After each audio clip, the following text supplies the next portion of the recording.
Pemirsa Komisi Pemberantasan Korupsi resmi menahan kuasa hukum Stefanus Roy Rening sore ini. Stefanus Roy Rening merupakan tersangka kasus dugaan merintangi atau menghalangi proses penyidikan Gubernur nonaktif Papua Lukas NMB. Kuasa hukum Lukas NMB ditahan usai diperiksa sebagai tersangka. Stefanus Roy Rening diduga menyuruh Lukas agar tidak kooperatif saat proses penyidikan. KPK menahan Roy Rening untuk masa penahanan pertama selama 20 hari, terhitung hari ini di Rutan Markas Komando Puspom TNI AL Jakarta Utara. Temuan fakta-fakta tersebut, selanjutnya tim penyidik KPK melakukan pengumpulan berbagai alat bukti untuk menguatkan dugaan adanya perbuatan merintangi proses penyidikan atau obstruction of justice. Selanjutnya KPK berdasarkan kecukupan alat bukti menetapkan dan mengumumkan pihak yang dipertanggungjawabkan secara hukum, yaitu saudara SRR selaku pengacara atau advokat dari Wakil Ketua MPI-PP Muhammadiyah Ismail Fahmi penuhi panggilan penyidik Direktorat Tindak Pidana Siber Barreskrim Polri. Ismail diperiksa penyidik sebagai saksi atas kasus ujaran kebencian dan ancaman pembunuhan terhadap warga Muhammadiyah oleh tersangka AP Hasanuddin.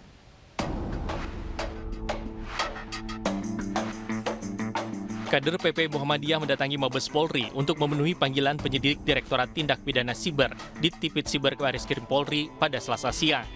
Didampingi kuasa hukumnya, Wakil Ketua Majelis Pustaka dan Informasi PP Muhammadiyah Ismail Fahmi memasuki Mabes Polri untuk memberikan keterangan terkait ujaran kebencian dan ancaman pembunuhan terhadap warga Muhammadiyah yang dilakukan oleh AP Hasanuddin. Ini tegas, jangan sampai masyarakat mudah menyampaikan ucapan seperti itu ya, di media sosial karena sangat berbahaya.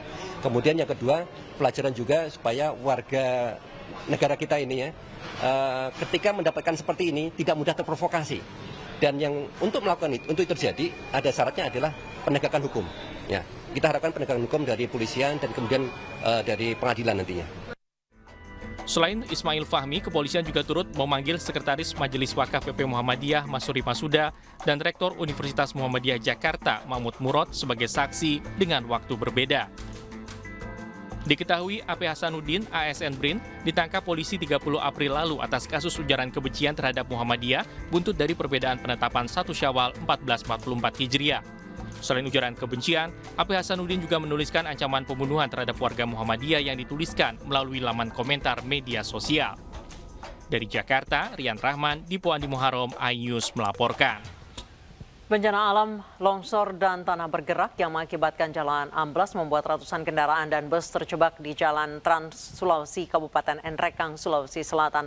Kendaraan bahkan terjebak hingga berjam-jam.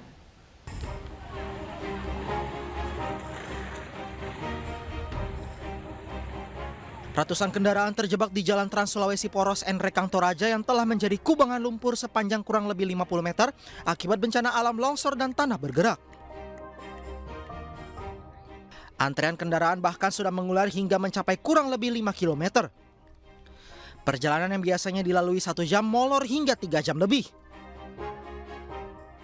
Faktor alam, longsor, dan jalan amblas yang mengakibatkan apabila ada kendaraan besar, contohnya bus Toraja yang lewat dengan kapasitas yang memang panjang, kandas, jadi itu yang mempengaruhi biasa dari 1 jam sampai 3 jam mengakibatkan kemacetan. Musibah jalan amblas sudah terjadi sejak 4 hari lalu. Warga berusaha memperbaiki semampunya dengan menimbun batu-batu agar dilalui, namun hujan yang terus turun menyebabkan lumpur semakin menumpuk. Warga sangat berharap bantuan pemerintah setempat untuk memperbaiki jalur ini. Dari Nrekang, Sulawesi Selatan, Jufri Tonapa, iNews melaporkan. Panas ekstrim membuat pembudidaya ikan air tawar di Jember kelimpungan. Pasalnya mereka harus sering mengganti air kolam, juga memberi tambahan asupan makanan pada ikan.